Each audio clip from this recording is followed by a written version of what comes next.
Good morning. We might get started.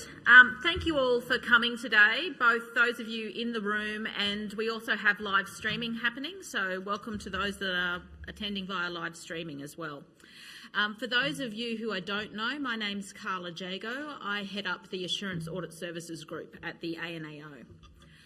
I'd like to begin by acknowledging the traditional owners of the land on which we meet today.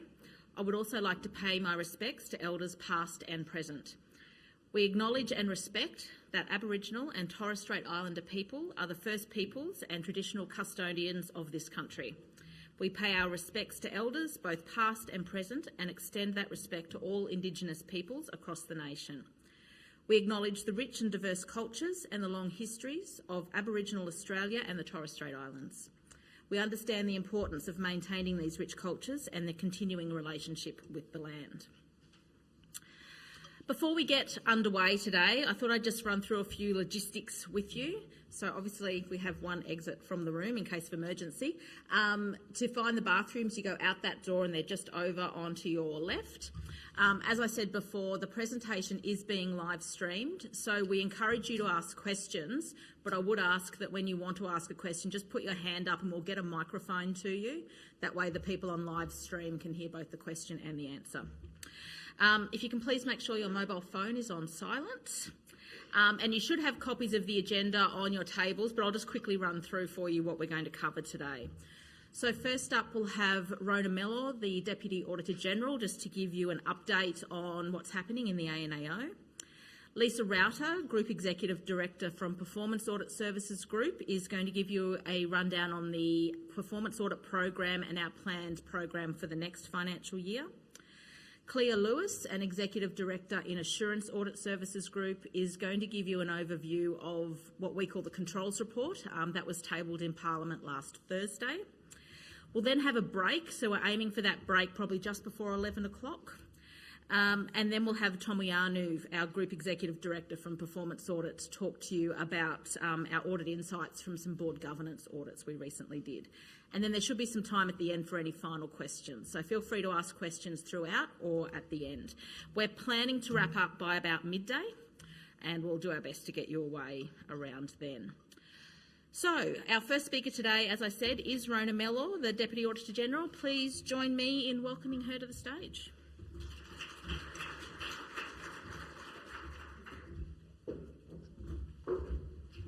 Good morning everyone who's here, and good morning to those who are watching us from afar. I thought this morning, rather than open up the doors of the ANAO, because it's business as usual for us, it was all through caretaker, would just be to give you some insights that we shared with audit committee chairs last week when we gathered with them and gave them to them, if you like, as watch points in their role as providing assurance to your accountable authorities. And the first one I want to start with is the Parliament. There's been a very busy Parliament in the last Parliament in the Joint Committee, and those of you who appear in estimates and other committees will realise that the Parliament was very, very busy. Just in the Joint Committee alone, the Joint Committee did 22 inquiries during the last Parliament, tabled 18 reports themselves, and they generally contain recommendations for entities and for the government. They selected 37 of our reports for inquiry. They review all reports, but they selected 37 for inquiry, held 34 hearings and made 141 recommendations. I think it's just worth noting a busy Parliament like that and the prospect that now they've got their druthers, they might keep going like that. And some of the observations that we have and that committee made during that Parliament. The Parliament focused continually on the public management reform agenda, and as you know, the PGPA review report was released by the Finance Minister during that Parliament. And Finance is working hard now to give an update on where all of those recommendations are at. So as people with the sort of roles you have, you'd want to stay interested in that as it comes through. You'll know that one of those recommendations about executive remuneration has been agreed, and this year there'll be a higher level of transparency on executive remuneration. That notion of transparency is deep-seated in the Parliament's scrutiny role, whether it's sitting in joint committees or Senate committees or House of Reps committees. And the Joint Committee made some observations itself about the willingness and the standard of evidence being given by officials. And we've flagged this with the Audit Committee chairs, and in his visits to secretaries over the last few months, Grant has also been reminding people about what the JCPAA said. In two reports, one tabled in February and one tabled in April, the Joint Committee gave advice to the public service about the quality of evidence being given, the scheduling of hearings and making witnesses available, and making sure that witnesses are adequately briefed. The two incidents that led to this weren't isolated. There were frustrated committee members who were trying to get officials to assist them, and they weren't. And so backing your ranch, backing your agency, getting ready for committees is really important, and the Parliament's putting us on notice as public servants to actually assist them in their scrutiny role. This even goes down as far as questions on notice. Questions on notice being late is not going down well at all. We see this also in the Senate committees.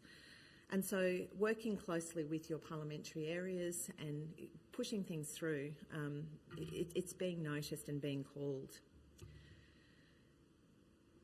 We work, obviously, we only exist to assist the Parliament, and in addition to doing our auditing work, we do quite a bit of heavy lifting with the Parliament to assist committees. And I did want to draw to your attention a couple of things. During the last Parliament, we briefed 12 members of Parliament individually, so parliamentarians call us and say, come and brief us on this report. And you can find out if we're doing that because we publish it on our website. We put a listing out on a regular basis of parliamentarians that we brief. This tends to ramp up around Senate estimates time. So if you've got an audit report that's being tabled or an audit issue that's in the public domain, there's a likelihood that we may get asked to brief on it. We also brief other committees. So we do brief Senate estimates committees. We appear in other people's Senate estimates committees. And so insofar as our work goes, making sure your representatives from your organisation are across the brief is important because we're their briefing as well. Because of our focus on the Parliament, one thing that we'll be doing in the new year, in the new financial year, is enhancing search functionality to our website. So at the moment, if you want to search our website, you tend to go by portfolio. And we add some portfolios, so tax, albeit in Treasury, has its own tab, if you like, and Veterans Affairs, albeit in Defence, has its own tab. You can then search by type of publication, whether it's a performance audit or a different kind of report. This coming year, we're going to add activities to that. So you can search by procurement, you can search by grants management, you can search by assets, you can search by a whole range of things, service delivery, policy design. And for parliamentarians, because the Senate Estimates Committees sit in scrutiny mode all through the year, we're going to have a search function by Senate Estimates Committee. So for you or your staff or your parliamentary business staff, those things will help them as well, but they're designed to assist the Parliament in getting quickly to reports. We table 50 a year, 48 performance reports and 2 other majors, plus some additional material. So we're trying to make it easier for parliamentarians to navigate our material. At this time of the year, you're starting to count up and make your financial statements perfect. No adjustments, thanks. We're also trying to get a view of what the year's been like and what the year coming looks like in terms of our focus and work. And to do that, we take a long time. We start in about October, bringing together financial auditors and performance auditors to start to look at what are the risks emerging across the sector. That's to build the program, the forward work program, which isn't just about performance audit. It signals to the community what are the risk areas in financial management and reporting, what are the public administration risks that we're focusing on. We obviously stick to our mandate: effectiveness, economy, efficiency and ethics, and the program builds up around those areas. Lisa's going to take you through some detail in the forward work program, but the Auditor-General's signalling a few areas that people should be aware of. We will continue to work on corporate planning and performance statements. We've been doing about an audit a year in each space. At the moment, we're doing an audit on the clear read principle that takes through from the PBS to the corporate plan and into the performance statement, so a whole cycle. That audit will table in about the second quarter of the coming year. If you're not reading our reports on those things and you're in an area, connected to an area, part of a group that's responsible for planning, you ought to be. The Parliament's, through the performance management reviews that it does, is signalling much better performance information, and we're going to stay in the space. We've done 4 audits during this year on governance. Now, they are on board governance, but they do give some good signals about what you should be looking for in governance in an organisation. Tom's going to speak a bit more about those. But I think the observation is where an entity has a board, there's a dynamic that may lend itself to more challenge of management because there's more outsiders, if you like. For those of you that are in non-corporates, you might want to think as you read this stuff about what the dynamics should be like for your executive board, executive management board or corporate board, whichever it is. So Tom will take you through some of the work there that's building off the Hayne Royal Commission and work of APRA, ASIC and the ASX. We reformulated how we go back into organisations on follow-ups. We used to do a sort of light touch follow-up audits on recommendations. Sometimes it was cross-entity. We're doing a much deeper dive now in portfolios. We've got 2 portfolios under review at the moment to look at the implementation of ANAO recommendations and parliamentary committee recommendations. That report's currently being developed. The audit's almost concluded. The key thing there is that we're seeing early signs, and a small sample at the moment, 2 portfolios, where people in their audit committee work are focusing on internal audit and ANAO, but not so much focus on parliamentary committees. Every year the Speaker and the Senate, the Speaker and the President in the Parliament table reports of outstanding responses to parliamentary committee reports, and we're using that to actually help target where people are doing things. So I'd keep an eye on that in your organisation. If the Parliament gets a sense that people aren't doing stuff, they'll scrutinise harder and ask more questions. In that sense, I'd also just say that we've seen a bit in the last year of people doing these strange things with our recommendations. So we have a pretty simple view of life. It's agree or disagree. But we get these really interesting things. Agree in principle. Well, I'm not sure what that means. A noted. I'm not sure what that means. Agree with qualifications. I'm not sure what that means. These all sound like gymnastics and sort of Olympic scoring to me. We will push hard back to an agency to get a sense of agreement from the agency. The report's going to Parliament. The Parliament wants to see the accountable authority's position clearly. For us, it's important that the Parliament gets that clarity. Putting noted is a red rag to a bull to the Joint Committee. It's like, well, what does that mean, noted? You don't want to do it, you do want to do it. We are doing it. I don't know. So it is a watch point for the Auditor-General in the sense that the Parliament's expecting much more clarity in the accountable authority's position on recommendations.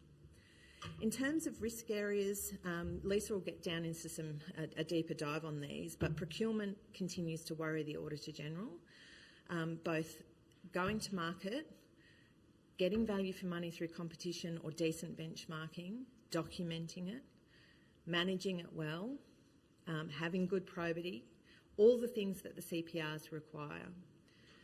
Contract management then becomes absolutely essential, and we're seeing more and more examples where maybe the procurement's good. The ACIC report is a good example. This is the Australian Commission on Intelligence and Crime, Australian Crime and Intelligence Commission. The procurement was okay, good competitive procurement. The contract management, I think we described it as deficient in every respect. Finance is worried about this too. Procurement is a professional skill. I've been through all of their material over recent weeks on the website, the Buy Smart stuff, they've got the good RMGs. Really push back into your organisation that people are across the brief when they're doing procurement. Rushing it is where there are problems. Going to panels and picking one, are you getting the best value for money? These things are high on the mind, and not just in big agencies, this is across the sector. We've had a bit of a look at quality frameworks in agencies, and what we've said to the audit committees is just to keep an eye on them, that they're not just, sort of drafted and put on the shelf, that the business actively manages their quality framework. The two audits that come to mind are the quality framework in human services and the small business tax debts. Both reasonable quality frameworks. It's all in the implementation, as it always is. The DHS ones, the quality framework was awesome for service delivery. Actively managed, good framework, but didn't appear to get picked up, maybe wasn't fit for purpose for the rest. For small business tax debts, it was really the coverage and sampling. And so we've asked audit committees just to keep an eye on the quality frameworks in their agencies, because they are a really good source of, are things on track here. We had a visit earlier this week from the Auditor General in New South Wales, and asked her if there was one thing that keeps you awake at night, what would it be in public administration? And like us, it's record keeping. It just blows me away as a person who grew up on paper files, and the world was made easier for all of us by having these great record-keeping systems. People aren't doing it. So this leads us to access information in a much different way. People think that Outlook is a record-keeping system, and it's not. It's a communication tool. So we are having to take, and I think I've said this to you before, large slabs of unstructured data and sort it, because staff are not keeping good records. Our ability to do that is fine. Your ability as an entity to actually defend your decision-making without records is a huge risk. It's not just the law, it's a practice that enables you to track what's going on and make informed decisions. Your records become your evidence for the future. In terms of financial reporting, pretty comfortable. You'll hear Claire speak about some of the findings in the controls report, that through your work, the people behind you, through the accountable structures, the governance structures you have in your entities, through our work, financial reporting is pretty strong in the sector. We are going to continue to collect data on unadjusted differences and see what that looks like. And we are keeping a watching brief at a macro level in the sector about the different financing arrangements that the government's using to achieve its outcomes. Concessional loans and equity seem to be growing in popularity. My accountant colleagues will talk about balance sheets in that, but then the management of it at the entity level becomes a watch point again. So good governance, good management, good accountability trains. Just a couple more points. Performance information. I mentioned that performance statements auditing is built into our sort of DNA now. But in every performance audit that we do, we will look at performance information. That notion of, is there good quality KPIs? Is there good evidence behind them? Is there good reporting on them? And this is a particular issue in a public administration that we're in now, with a lot of shared services for service delivery. So a lot of you are relying on DHS and ATO in particular for delivery of service, and we're interested in not just what's being reported to the public, but how it's being reported amongst you. In saying that, the growth of shared services is an auditing challenge, and I'm sure it's a challenge for you as CFOs, those of you that have sort of HR and financial transactions somewhere else now. Keeping in your mind about who's really accountable for that is absolutely important in the Auditor-General's view. In the banter across the sector, we hear people saying, oh, well, no, that's over in shared services, it's their problem. It's not. It's your problem as the purchaser of the service to make sure that the governance is right, that the assurance is right, and that it meets your risk tolerances.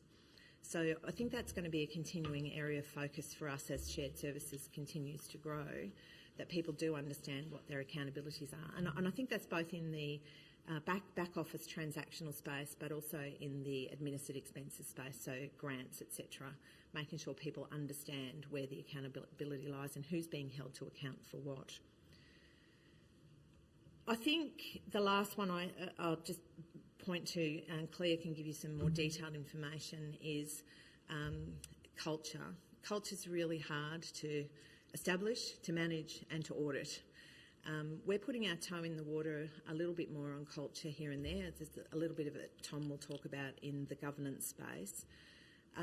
You'd know that we do about one audit per cycle on cyber security in the sector. The next one coming out in July is on corporates.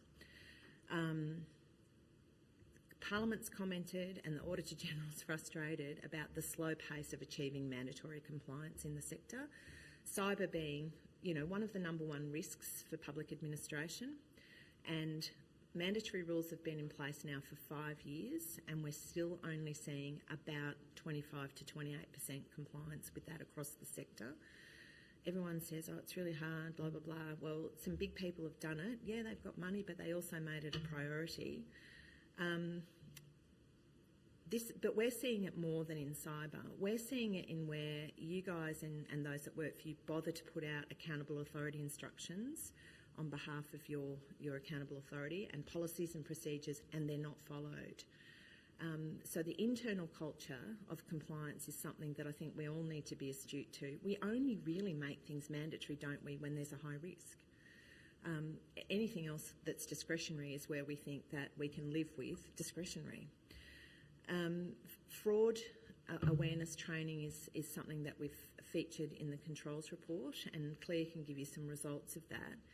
But of course fraud is a good example. Cyber fraud, high risk, why aren't people doing it? Fraud's an important pick for us because it's something we're going to focus more on in our performance statement, our performance auditing. But I think it's also important for all of us, with the dialogue going on in the community about integrity in the public sector, and the government signalled before the election its intention to develop an integrity framework for the Commonwealth.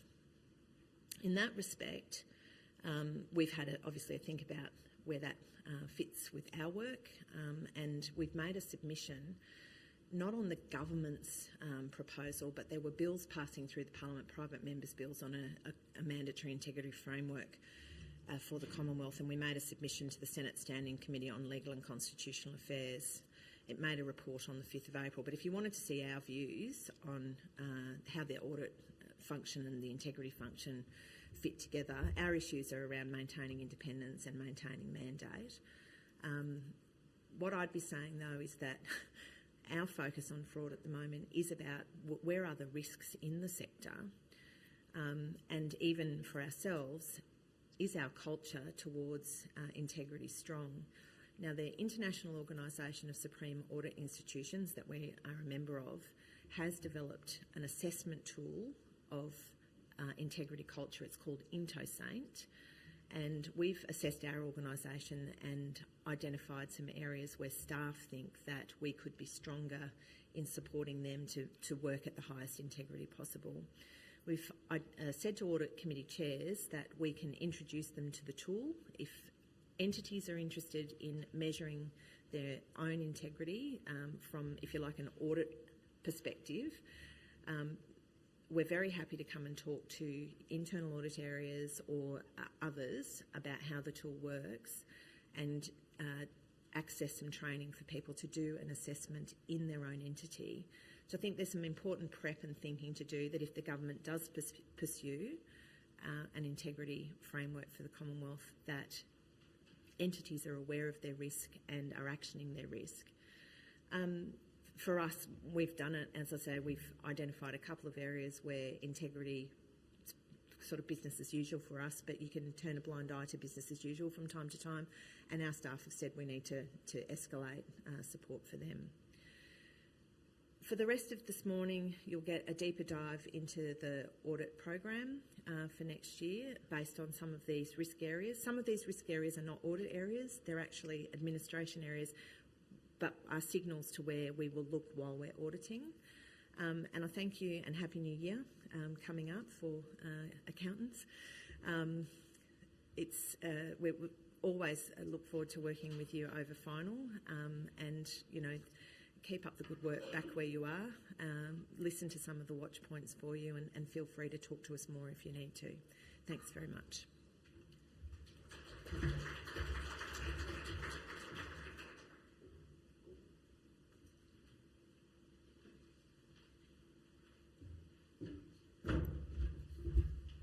Hi, I'm Lisa Rowder, the head of the performance audit area in the ANAO. So I'm just going to talk to you a little bit about our performance audit overview, both where we've come from in 2018-19 and where we've landed at the end of that year, and where we're going with our audit focus in 2019-20. So in about 2 weeks, we will publish our 19-20 audit plan. The work plan's been through a pretty extensive consultation process with all entities across the government, the public and the Parliament through the JCPAA. The final program will have about 90 audits in it, informed through a number of risk workshops that we run, where we work across our financial and performance audit to sort of collate what we know about the agency, where its risks are, where new programs are, new investments or new reforms. We also look at what Parliament has discussed about particular portfolio issues, what they're saying in Senate estimates, what they're inquiring about in their committees. And we also look at prior year budget decisions to see where essentially money is going across government and where the risks might be, where there's large investments. And we also look at our last year's program and we see what we didn't take up and what we still think is a priority and we might want to carry forward. Then most importantly, we look at prior year audit findings and what that tells us about the risks of particular agencies and where we might want to keep having a look. We also have a number of series audits that we continue each year on year, and those are where we think there's particular big investments that will take a while to implement, or we think that there is a need for a continued audit focus. They're cyber resilience audits, implementation of ANAO and parliamentary recommendations, performance statements, the NDIA, the NBN and Indigenous service delivery under the Indigenous Advancement Strategy. So we'll also select some themes each year that we do a bit of a deep dive into portfolios. So in 18-19, this was very much around governance and particularly board governance, which Rona mentioned and Tom will talk to you a bit more about after morning tea. Governance was a bit of a focus in the commercial sector. We had the Haynes Review and we wanted to see how well we were going in government, and we published an Insights publication around that topic as well. In 19-20, it's a bit more about fraud and integrity, stemming from the government's interest in ensuring strong integrity across government.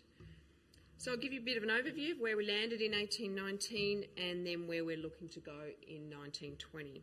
So this is our 18-19 comparison of the blue bars being where our plan for the year, of which always has more audits in it than we can actually do. And then the maroony red bar being the audits that we actually commenced during 18-19 from that program. We planned a lot of cross-entity audits, which is the biggest bar on that table, so it is a little bit small, which is the first bar. But we found that the cross-entity audits, because they're spread across a number of audits, tend to be a lighter touch into a particular topic, and they tend to have a less sort of strength, if you like, around the accountability for the recommendations that come out. So we have got a bit of a reduced focus on those cross-entity audits going into 19-20 and more deeper dives into particular issues. The slide also shows that where the government spends most of its money, we spend most of our time auditing. So defence, tax, Indigenous in PM&C and in infrastructure.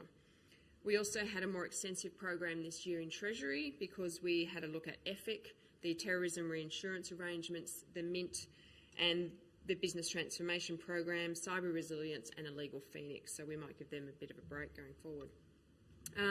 In 1819, we had 3 audits that were on the program but commenced just before that financial year kicked off. So we did disability support pension, the Mint, and modernising Army Control and Command for a bit early. And we did 2 audits that we were requested to, or that parliamentarians raised with us during the year, including the award of the grant to the Great Barrier Reef Foundation and a community sports infrastructure grants program. That one's still underway and the other one has tabled. So that was our 1819 program. This gives you a bit of a slice, if you like, of how our audits go or focus on different audit activity areas, comparing what we planned to do, which was 89 audits, with what we actually commenced, which was 53. So the program is pretty similar in its focus, it's obviously just smaller.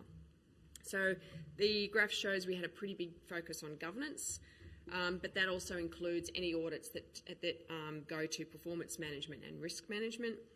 And we also continue to do a lot in procurement and service delivery because they're just such big, large spending areas of government with risks associated with it. So this slide shows a cut of the audit data against the PGPA requirements of effectiveness, efficiency, economy and ethics.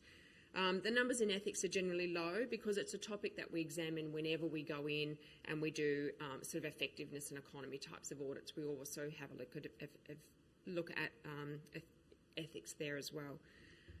We continued our 17-18 increase in efficiency audits in 18-19. We examined the efficiency of ACLI, which is the, I've got to remember this now, the Australian Commission for Law Enforcement Integrity, citizenship processing and transport accident investigations. And we continue to find, including through the audit of our performance statements and performance measurement more broadly, that measuring efficiency across government is an area that we still really need to work on. And so we'll keep looking at efficiency into 1920. Okay, so portfolio risks. As I mentioned at the start, determining the 1920 audit program is very much based on risk. We consider a range of intelligence and in-house knowledge to work out where we think those portfolio-based risks are and the emerging risks from investments or new money. It's a bit of a long process, around 6 months, to go through identifying those risks, compiling them together and working out what audit topics are best going to help us look at those risks. So right now, all CFOs should have a copy of our final audit program relevant to your portfolio for 1920, along with the ANAO overview of portfolio risks, again for your entity. This is a view of risk from the perspective of the Auditor General. It's not intended to reflect your own entity's strategic risks. They're the risks that we perceive Parliament are or should be interested in, that give a good overview of good quality public administration, compliance controls, governance focus or not enough governance focus on good planning, quality controls, transparency, the use of evidence in policy, design and performance reporting, and the past experience that we've had in auditing that entity across both financial statements and performance audit. So a bit of a risk summary, sort of an aggregate of all the different portfolio risks that we see, are split into our audit activity areas, so sort of governance, service delivery, regulatory, procurement and so on. We also will examine the use of IT, performance management, contract management, transparency and accountability across all of those risk areas where it's relevant. So in governance, we've got the oversight of delivery of major projects and transition initiatives still coming through as a risk. Shared responsibility, so Rona's already talked about shared services and the risks that creates in terms of who holds accountability, and it's clearly the buyer of the service. Appropriateness of governance arrangements for decentralised operations. Sometimes we find that there's really good controls, good frameworks, good policies at central government, and the further out from that centre you get, the less compliance with those policies and frameworks is. And in service delivery, the performance measurement framework, as I mentioned, still needs a lot of work, as does measuring efficiency and accountability, again, for services delivered by third parties. Did I skip one there? I did. So financial management. So these are very much coming out of our financial statements audits, particularly around the valuation of assets and liabilities. And then in asset management and sustainment, looking at how agencies are valuing their assets so that that is an indicator of how much maintenance, how much work that asset's going to be over the future, and the judgment that's needed sometimes to properly value unique assets. This clicker's not very reliable. And then in the regulatory space and grants administration, very much looking at risk-based compliance strategies and how agencies are using a risk assessment and their risk tolerance areas to work out how their resource effort in different regulatory arrangements. Proportionate responses to non-compliance, so whether that's appropriate given the materiality of the non-compliance. And in grants administration, clearly it's about compliance with the CGRGs and the effectiveness and efficiency of grant program management, particularly where it's done through hubs, and we do have a grants hub audit on our 1920 program.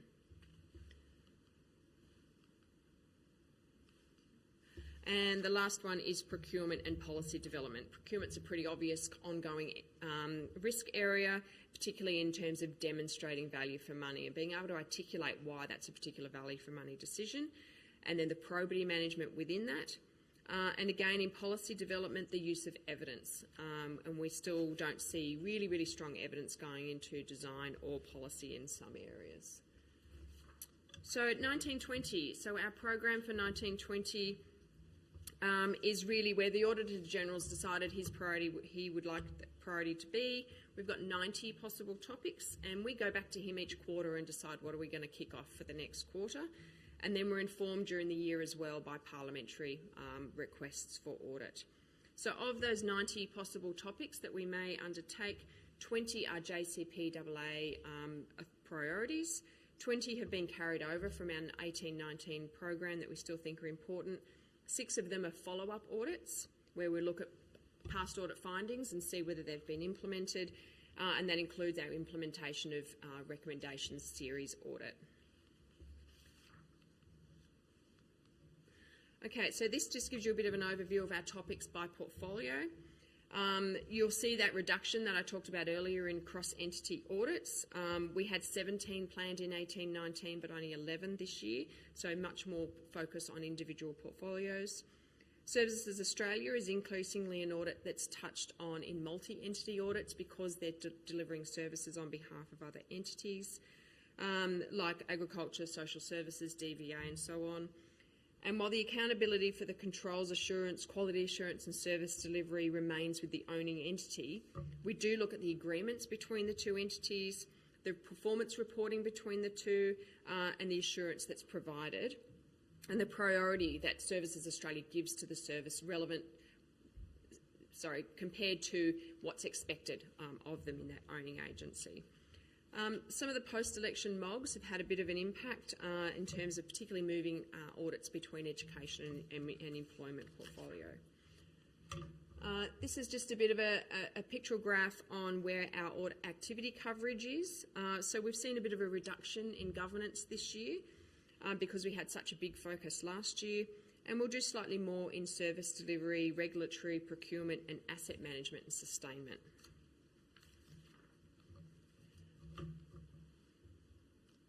So this is just a comparison of where we landed in 18-19 compared to where we think we'll go in 19-20 in terms of our proposed audits. You can see it's just a bit more of a rounded program and trying to spread our focus more broadly across all of the different topic areas. In terms of objectives, so again, effectiveness, efficiency, economy and ethics. Our objective spread is pretty similar from year to year. Slightly increased emphasis this year on ethics as part of that sort of fraud and integrity focus that we talked about before. And stage of delivery is really where a program is up to when we go in and decide to audit. Again, it's varies slightly from year to year, but it's pretty similar. Most of it's a mature delivery. So sometimes we go in early to sort of see if they've got the right framework set up, the right implementation plan set up to guide that program implementation. but most often we will go in where the program is underway to sort of see whether they're learning lessons and they're adapting as they go, and whether they're being able to measure performance and the success of actually delivering, whether they've measured their success of delivering on their objectives for that particular program. So that's a bit of an overview of what you can look forward to next year. And I'm going to hand over to Clea now, who's going to just talk to you about the financial statements audit side of the shop and our recently published interim report on key financial controls. Thanks.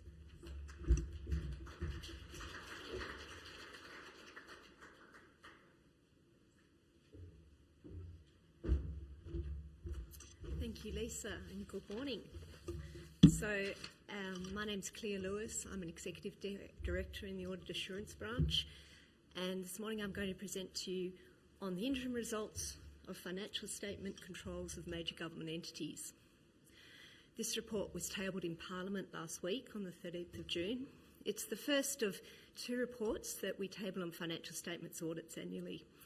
The second report is tabled later in the financial year, and that relates to the final audit results of Australian government entities, including the consolidated financial statements.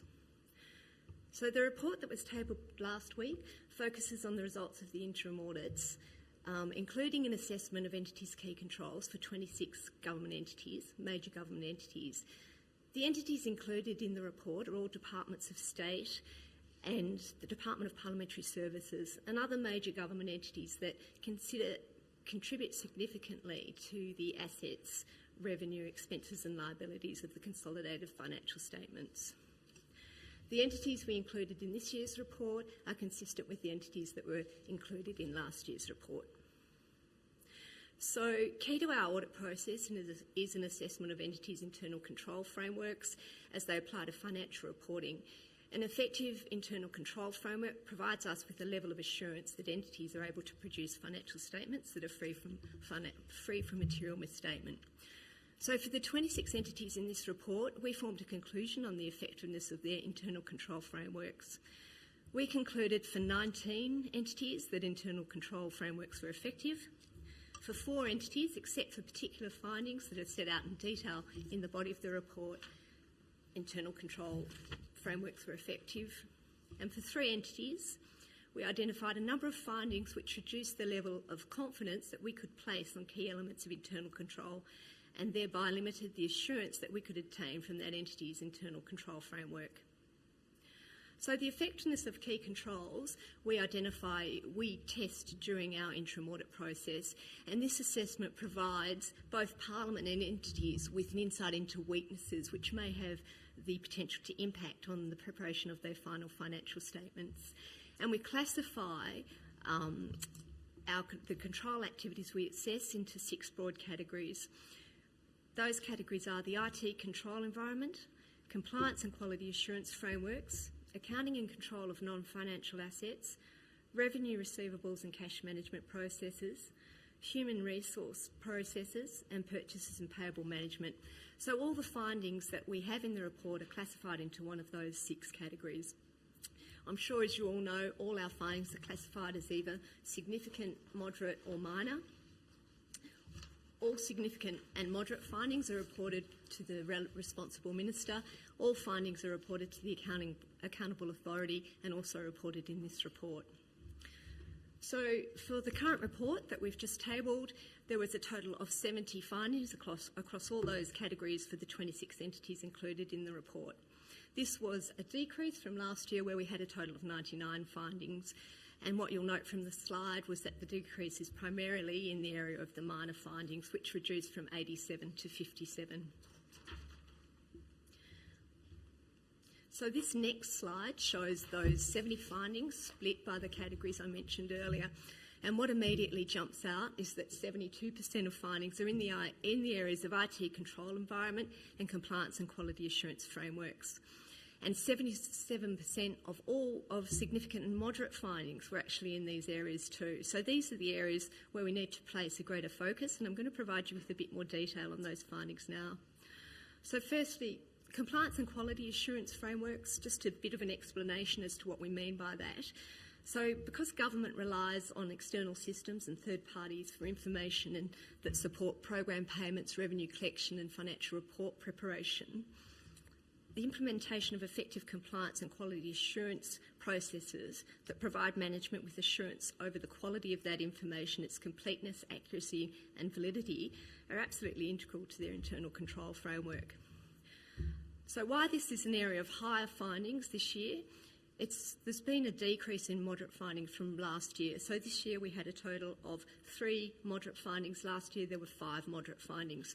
So that's a pleasing decrease. The moderate findings for the current year related to assurance processes over information sourced from third parties and also assurance processes, risk management practices relating to loan facilities. There's also been a significant decrease in the number of minor findings in this area. The minor findings decreased from 23 last year to 8 this year. So approximately 50% of the decrease in minor findings we noted earlier are a result of a decrease in findings in compliance and quality assurance frameworks. But we still need to keep a focus on this area, and the main areas where findings are still occurring are maintaining effective governance over third-party or joint service delivery arrangements, implementing quality assurance processes over data integrity, developing and implementing risk management frameworks that support effective management of risk in the delivery of programs, and implementing effective quality assurance over key financial statement inputs, particularly those subject to professional judgment and estimation. The other area was information system controls. So a review of an entity's IT controls is a significant part of our audit examination of internal controls during an interim audit. We also, as part of this, review disaster recovery arrangements as they pertain to financial reporting systems. Disaster recovery arrangements have a potential to disrupt financial reporting processes, so that's their relevance. So some of the controls we assess include general and privileged users access, granting and monitoring, controls over change management and master file management in the FMIS and HRMIS. Findings in IT control environments represented 56% of total findings.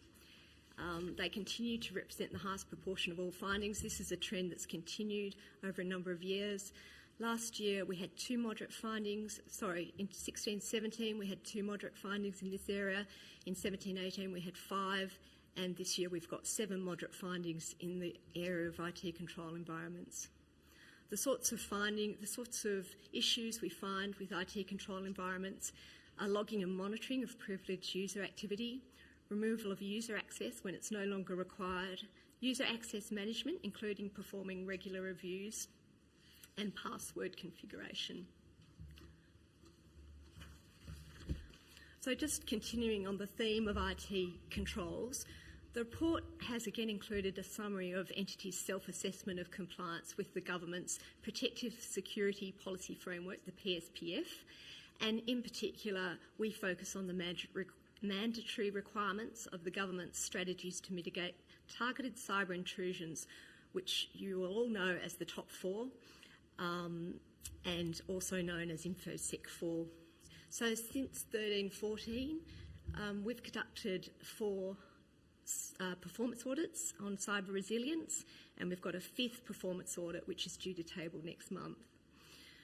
The framework for this is all non-corporate Commonwealth entities are required to undertake an annual point-in-time assessment of their compliance with the PSPF.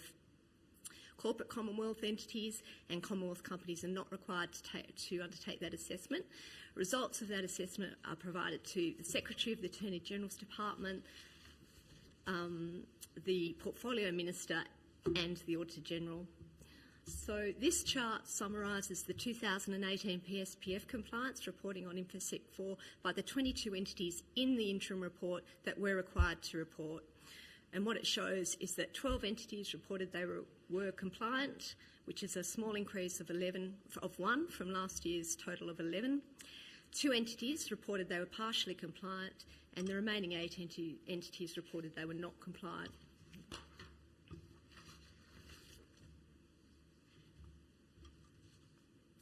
And this slide summarises entities' reporting of compliance across all aspects of the PSPF. And again, what immediately jumps out is the orange line, which is InfoSec 4, which shows that it's the area of least compliance. This is consistent with our audit reports in this year in this area, which have shown that 10 of 14 entities assessed were not fully compliant with InfoSec 4. So not implementing the mandatory top 4 strategies reduces an entity's ability to respond and deter cyber intrusions while carrying on the normal course of business. It also increases the likelihood of a successful cyber intrusion. All our audit reports in this area contain various recommendations on how to assist with cyber resilience, and we would recommend that you review these reports and implement the recommendations as appropriate.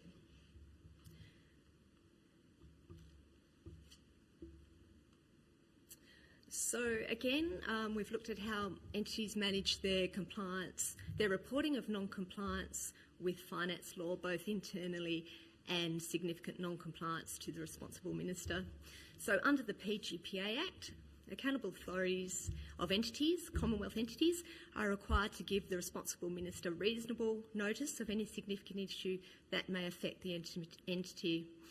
So with regard to this, any instances of non-compliance with finance law should be assessed to determine if they pose new or emerging risks and assessed for their significance. Prior to 2015-16, general government sectors were required to submit an annual certificate of compliance which reported all non-compliance to the Minister for Finance and the responsible minister. However, from 15-16, this requirement changed and entities were only required to report on significant non-compliance. In addition, the Audit Committee's governance role would generally mean they had oversight of the processes for collecting non-compliance and overview of the assessment regarding the significance of that non-compliance. What we note in our report is that since the mandatory reporting requirements have changed, there have been increasing divergent practices by entities. Specifically, 3 departments no longer centrally report all non-compliance to their audit committee. They only report significant non-compliance. Those 3 departments have been excluded from the graph on the screen, and this graph shows that a total of 4,975 instances of non-compliance were reported for 2017-18. Notably, only 2 entities, the Department of Defence and Department of Industry, Innovation and Science, reported any significant non-compliance. Also notably, 2 entities reported no non-compliance with finance law. Two entities reported more than 20% of the non-compliance, and the remainder reported between 1% and 9%. So while we observe that entities do have processes in place to collect and report on instances of non-compliance, we also note the divergent practices that have emerged since the change in the requirements. So as the point the report makes is that the collation and reporting of non-compliance allows audit committees and accountable authorities to assess emerging risks and determine training requirements or procedures that may be required to address any concerning trends that non-compliance indicates. As part of this year's interim report, we reviewed policies and procedures around fraud and payment cards, just for the 26 entities in the report. These are 2 areas of focus we included for the year. So firstly, I'll give you our observations on entities' processes to implement the Commonwealth's fraud control framework. So we note in the report that it's a principle-based framework and that it consists of 3-tiered documents. There's the fraud rule, which applies to everyone, the fraud control policy, which is only binding on non-corporate Commonwealth entities, and finally the RMG 201, known as the Commonwealth Fraud Guidance, and that's a better practice document. So what we particularly focused on was how entities were addressing the requirement in the fraud rule to ensure officials are made aware of what constitutes fraud. And we note entities comply with this requirement through a number of different means, and the most common is fraud training, whether face-to-face or online. We understand that building a fraud awareness culture is key to preventing, detecting and the reporting of fraud, and effective fraud training is a key tool to achieve that outcome. We found that 23 of the 26 entities had mandatory fraud awareness training. Of the 23 entities that had mandatory fraud awareness training, the regularity with which they required that training to be undertaken varied. 11 entities required it annually, 11 biennially, every second year, and 1 entity required it every 3 years or before an officer went on a posting.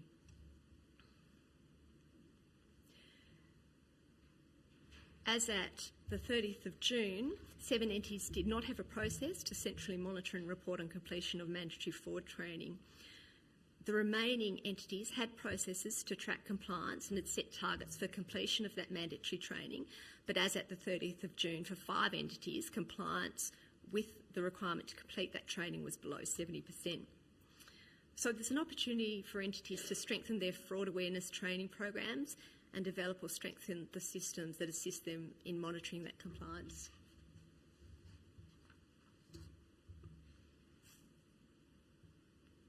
I don't think my slide's changing, sorry. So the other area of focus was payment cards.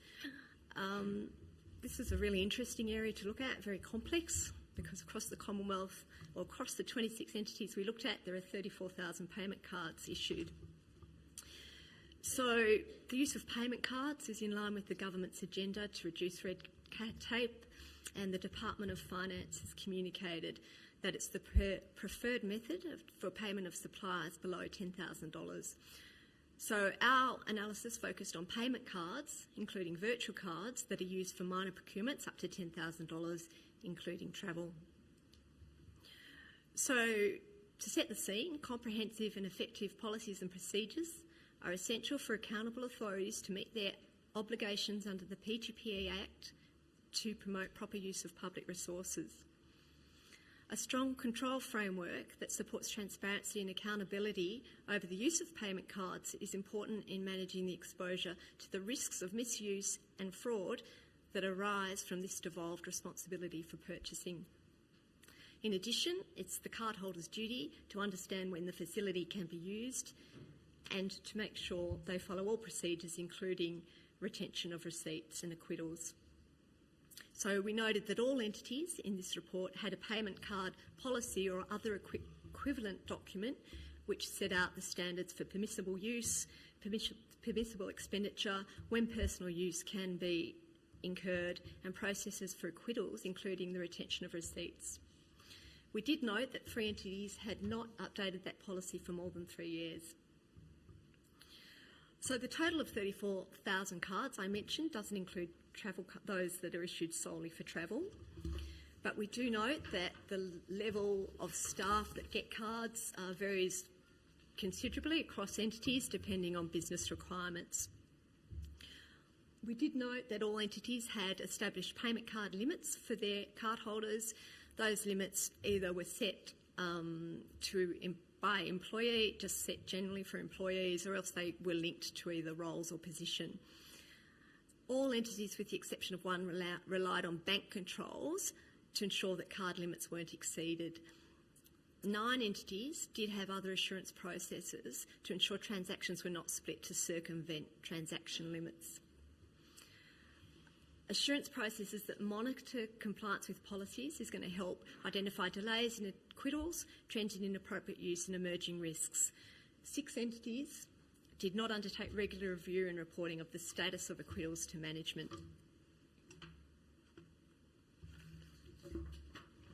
23 entities had implemented monitoring of purchase card expenditure, including management-initiated reviews and or internal audits.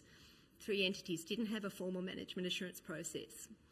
And 6 entities only require receipts to be retained for those transactions which are above the ATO substantiation limit for claiming GST, which is $82.50.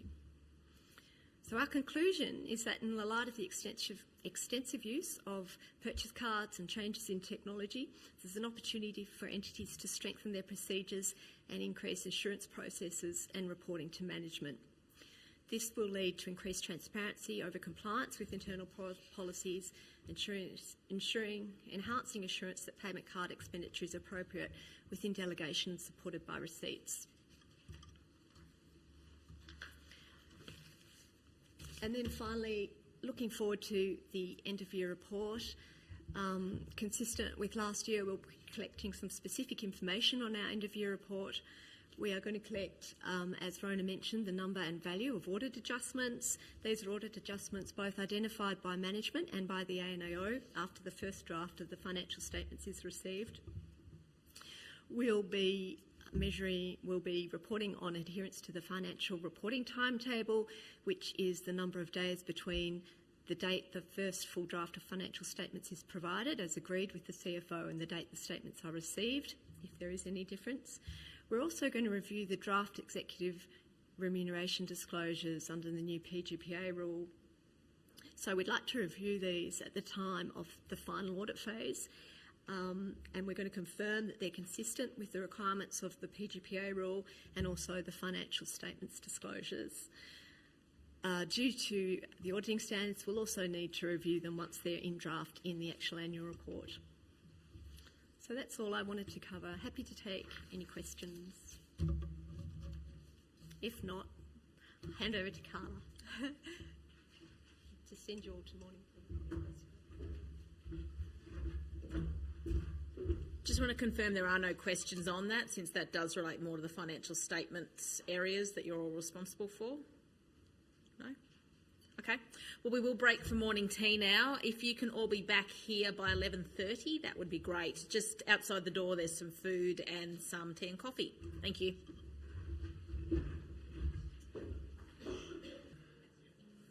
Hi. Shall we resume? Hi. Good. So I'm Tommy Wanu, and I'm the second GED in Performance Audit Services Group, and I'm going to talk about our recent series of audits on board governance. There they are. As mentioned by Rona and Lisa, we did this series of audits relatively recently, and we looked at board governance at Old Parliament House, SBS, the Australian Institute of Marine Sciences, and the Sydney Harbour Federation Trust. As you'd expect, we applied a standard methodology to review whether the boards had established effective arrangements to comply with key PGPA Act requirements and whether they had adopted practices that support effective governance. So it was more than just a compliance focus. And as a consequence of that work, we published a related insights product that I'll discuss in a few minutes, which is available on our website, which identified board practices that supported effective governance and which could be applied by others. On the way through, we referenced some of the essentials of board governance, some of the contemporary thinking in this space, and some of the important Australian reviews of recent times. And I'll work through those first before discussing the audit further. But just in terms of framing some of this, while the audit series was around the governance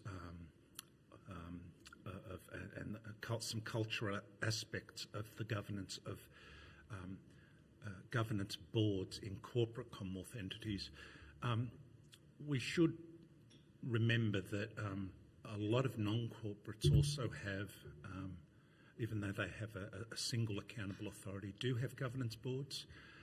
They're in support of the accountable authority. And so a lot of the lessons and some of the messages teased out through this series of audits do have direct applicability and relevance to those of us, for example, on boards supporting a single accountable authority, whether it's in Department of State or, for example, in our own situation, we have an executive board of management. So I'd be urging people not to discount the relevance of some of this to their own activities just because they're non-corporates. So I'll just work through some of the recent thinking. Hopefully the slides will... No, I think it may have... there it is, finally. So some of this is fairly conventional. Contemporary thinking about corporate governance highlights that it's generally considered to involve two dimensions, which are board responsibility. These are generally expressed in terms of performance and conformance, where this thinking takes you is that a high-performing board will not simply monitor and protect the entity, but will also enable and enhance entity performance by focusing both on aspects of performance and aspects of conformance. That stream of thinking also, if we flicked forward, also focuses and highlights the importance of considering both hard and soft elements of governance, including culture and what takes place inside the boardroom, or the executive board of management, for example.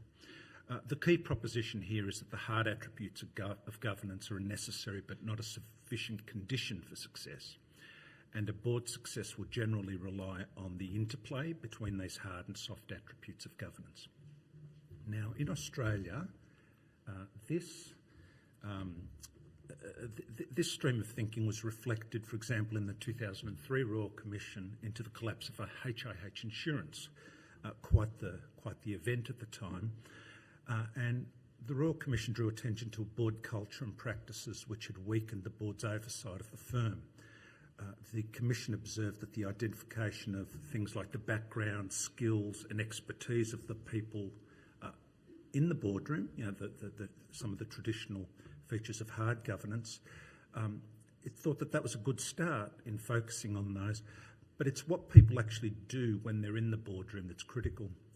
And Chapter 6 of that report, quite a celebrated chapter as far as these things goes, it was dedicated to corporate governance and highlighted the importance of things like independent critical analysis by a board, based on relevant information, so as to hold management to account and effectively address risk, including non-financial risk. Incidentally, for a room full of people with sort of accounting and auditing backgrounds, that HIH story has also been described as one of auditor failure, of course. It was characterised by a lack of professional scepticism by the external auditor, who was Arthur Anderson at the time. So a decade and a half later, the 2018 APRA Prudential Inquiry into the Commonwealth Bank of 2018, as I say, and the 2019 Royal Commission also focused on these issues of culture and governance to help explain misconduct in the financial services industry. And most of us will be aware of some of these developments. The APRA Prudential Inquiry associated weaknesses in board oversight and organisational culture, again with insufficient rigour in holding management to account and to gaps in reporting and metrics, among a number of other things. It also identified remuneration and reward practices as a key driver of attitudes and behaviours, stating that these things reflect what an entity truly values. Not long after that, of course, in 2019, in a substantial chapter on culture, governance and remuneration, Commissioner Hayne observed that too often boards did not get the right information about emerging non-financial risks. They did not get enough, or rather they did not do enough to seek further or better information available to them, and they did not do enough with the information they had to actually oversee and challenge management's approach to risk, particularly non-financial risk. Hayne also concluded in a now memorable phrase that culture, governance and remuneration march together. It's the idea that the APRA Prudential Review put forward, that in fact one of the key drivers of corporate cultures and behaviours, of course, is the remuneration and other incentive framework within the organisation. And of course, some of that thinking is I dare say, driving some of the disclosures around remuneration in the Commonwealth public sector now. This is not necessarily just an academic exercise. There are some sound reasons focusing on some of these aspects of remuneration and reward, and it's coming to visit us in the Commonwealth sector. So, there we are. So, some of the common messages here.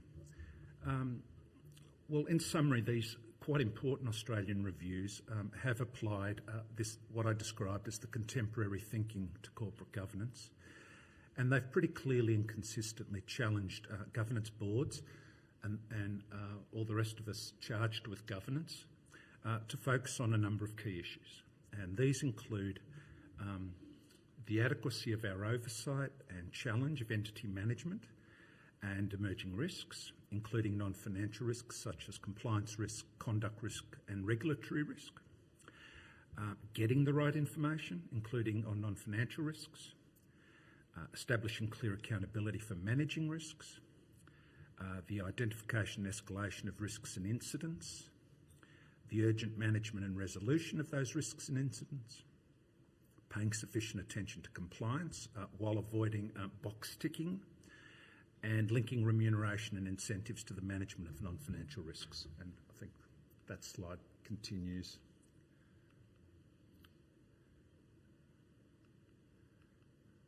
Okay. So Hayne, just to sum up this part of the presentation, Hayne basically recommended that entities should, as often as reasonably possible, take proper steps to assess entity culture and governance. He emphasised that this recommendation was both reflected and built upon all the other recommendations he made, and in a very similar vein. And again, the arc of thinking here is quite strong and quite important, I think. In a very similar vein, the HIH Royal Commissioner had warned in 2003 of the dangers of a mere tick-the-box mentality towards corporate governance. And again, he was one of the first to really emphasise the benefits of periodic review by boards of their corporate governance practices to ensure their suitability. So, turning to our audits, so this audit series considered both the hard and soft elements of board governance, as you'd expect, and of culture. And it was good. We found that the governance and oversight arrangements adopted by the selected boards were effective. That was the basic audit conclusion. And the relatively small number of recommendations that we made, such as ensuring that corporate plans meet all minimum requirements, did indicate a high level of compliance with the key governance requirements established by the PGP Act and Rule. We also noted that Finance has issued a range of guidance documents on the technical aspects of resource management under the framework, and people would be familiar with some of this, such as Resource Management Guide 200. And guides like that have, I think, helped promote governance. RMG 200, for example, was issued to support accountable authorities' legal compliance with the PGPA Act. And, you know, if you pick that up, it highlights and brings to attention some of the key things you need to be worrying about as a board member or as an accountable authority. So, really, the key observations from this series of audits relate primarily to the softer attributes of governance and culture, including, as I said, the posture adopted by the boards to enable them to oversee entity performance and conformance, those two key elements that we started with. And I think, yes, there's the Audit Insights slide. So we've published this Audit Insights product that draws attention to practices adopted by the audited board. So this isn't the ANAO speaking so much. It's what we observed as quite good practice adopted by some of the audited boards to support the effectiveness of their board governance. And these include practices which align very clearly with those headlined in the Royal Commissions that I've just discussed. So these are things like actively questioning and challenging management. And more than that, you know, having a culture that promotes that internally inside the board, having the confidence and the courage and the environment that is supportive of doing that. Secondly, reviewing key strategic risks. Also seeking management assurance on internal controls and compliance, something that people such as yourselves would be called upon to assist with. and seeking progress reports on results against performance targets. Some other positive things, and there are a number of these on listed, things like establishing a board charter, periodically evaluating board performance, recognising and managing conflicts of interest, retaining adequate documentation and records of decisions and actions, and I think importantly, approving and periodically reviewing key policies and frameworks as a board, particularly those that relate to the duties of the accountable authority. Why is that important? Because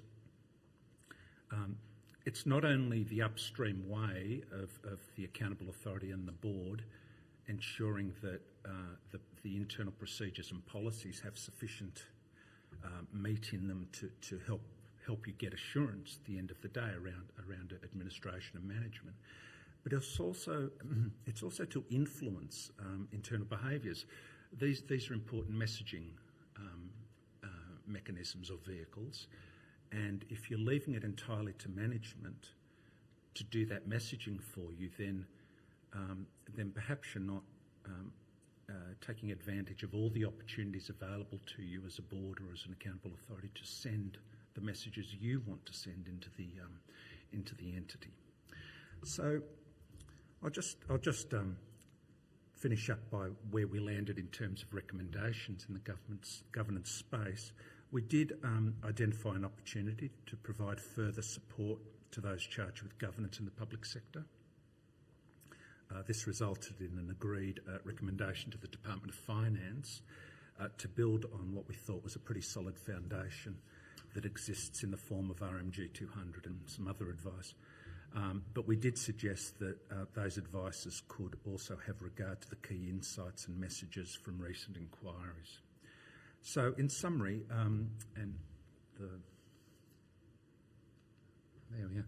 in summary, while the specific focus of the inquiries was on financial institutions, we do believe that their key insights on culture and governance have the wider applicability, as I said, and they do provide lessons, I think, for all public sector boards and those charged with governance. And I think this is the case whether a board is the accountable authority or supports the accountable authority in some way, as many of our internal boards do. So I'll finish off there, and I hope people take the opportunity to have a look at some of that, because this is a very strong strand of thinking now, both in the private sector, and no doubt many of you have probably seen some of this thinking being reflected strongly in some of the presentations and other products being offered within the public sector in recent times, as people try to help educate the sector in this space. Okay, I'll finish up there. Carla, did you want to come up? Yep, okay.